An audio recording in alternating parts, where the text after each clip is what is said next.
ભરૂચ પાંજરાપોળ દ્વારા આજરોજ વિશ્વ તુલસી દિવસની ઉજવણી કરવામાં આવી હતી। કાર્યક્રમ અંતર્ગત તુલસીના રોપાનું વિનામૂલ્યે વિતરણ કરવામાં આવ્યું હતું, જેમાં મોટી સંખ્યામાં નગરજનોએ ઉત્સાહભેર ભાગ લીધો હતો।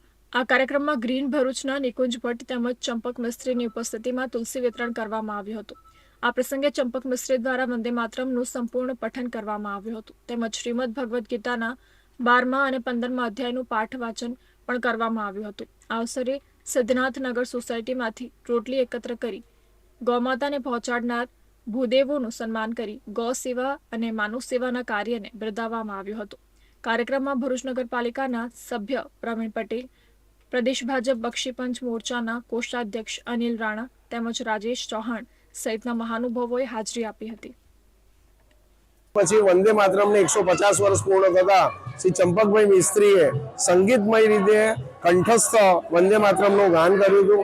તદુપરાંત ખૂબ મોટી સંખ્યામાં અત્રે અહીંયા શહેરના શ્રેષ્ઠીઓ પધારેલા અને તેમની હાજરીમાં આ તુલસી રોપાનું વિતરણનો કાર્યક્રમ કરવામાં આવેલો। અંદાજે 200 થી વધારે તુલસી રોપાનું વિતરણ આજરોજ કરવામાં આવેલું છે।